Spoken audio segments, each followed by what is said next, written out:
On the morning of September 20th, 1873, panicked businessmen crowded into the streets of Lower Manhattan, pushing desperately against the entrance of the New York Stock Exchange, only to find the heavy wooden doors locked shut.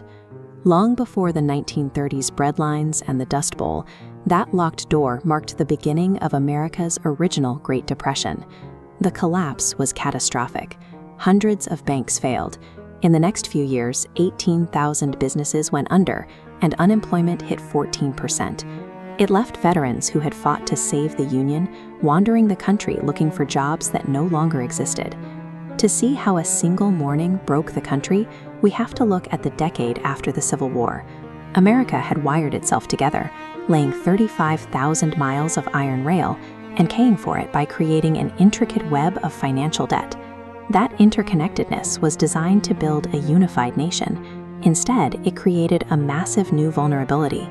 The very infrastructure built to distribute wealth had become the perfect transmission system for economic ruin. During the Civil War, Jay Cooke was a national hero. He was the trusted financier who invented the war bond drive, keeping the Union Army funded through a network of thousands of agents. When the war ended, Cooke took that public trust and pivoted to bankrolling westward expansion. Cooke set his sights on the Northern Pacific Railway, a second transcontinental line stretching toward the Pacific Northwest. To finance it, he sold bonds, paper promises where global investors handed over cash today in exchange for a piece of tomorrow's prosperity. But the project was building into a vacuum. These laborers were laying expensive track through isolated wilderness, with no towns, no farms, and no customers to generate immediate revenue. The railroad burned through money far faster than it could generate it. Desperate to maintain the illusion of success, Cooke began pouring his bank's reserves into the failing railroad to cover interest payments.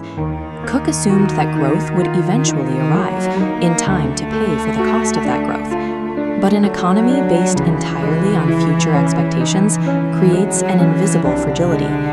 The moment that future is delayed, the present collapses. The first crack in this fragile system appeared half a world away.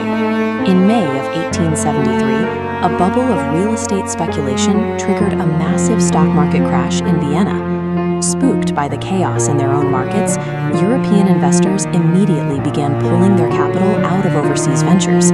Almost overnight, the heavy flow of foreign money that had been feeding the American railroad boom stopped. At the exact same time, the U.S. government passed the Coinage Act of 1873. It eliminated the silver dollar, putting the United States on a strict gold standard.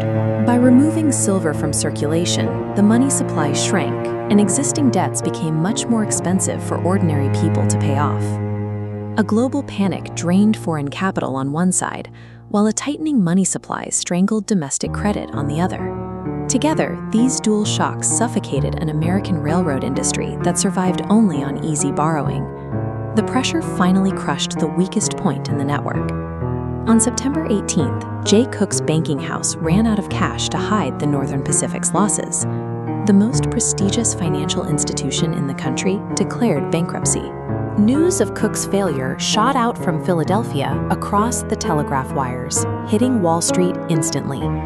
The panic overwhelmed the system so quickly that the New York Stock Exchange stopped trading for the first time in its history. The contagion traveled directly down rail lines. As companies failed and canceled orders, damage hit iron mills across the Midwest. From the mills, the crisis moved into millions of kitchens. Factories slashed hours, foremen cut wages, and families faced immediate hardship. In the countryside, farmers were weighed down by mortgages and equipment debt. As crop prices plummeted, the railroad monopolies refused to lower their freight rates, leaving many families to choose between paying the railroad or losing the farm. Systemic risk is entirely indiscriminate. The financial contagion successfully bypassed the speculators at the top and directly infected the working class, who simply lived within the network.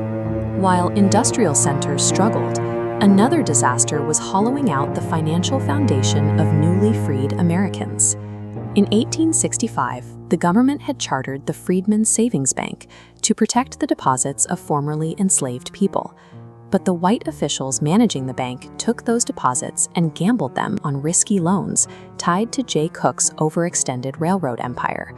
When Cooke's firm collapsed, the Freedman's money vanished. Frederick Douglass stepped in as president and invested $10,000 of his own money to show faith in the bank, but the institution was already empty. It closed in 1874, leaving over 60,000 depositors with almost nothing. This economic misery shifted the country's political map. In the 1874 elections, voters hammered the Republican Party, giving Democrats control of the House for the first time since the war. With the Treasury empty and the public exhausted by the Depression, the federal government withdrew the troops protecting Southern voting rights in exchange for political stability in Washington. Reconstruction was over. The crash didn't just erase paper money, it ended civil rights enforcement for a generation. It forged a legacy of institutional mistrust for Black Americans that researchers can still measure more than a century later. By 1877, 4 years into the Depression, American workers reached their breaking point. When the major rail lines announced another wage cut to protect their dividends, the men working the tracks refused to let the freight trains pass. What started in West Virginia spread across the country.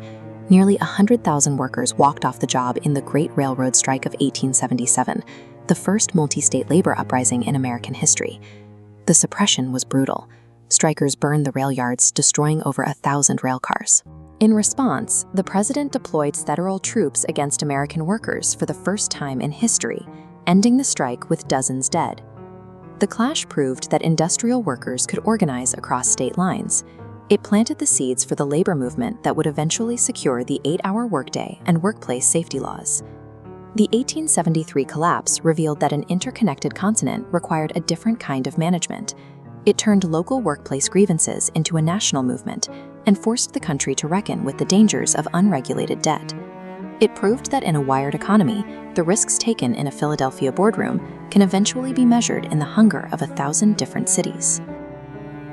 Coiled Spring Strategy. Profit from volatility before the market breaks.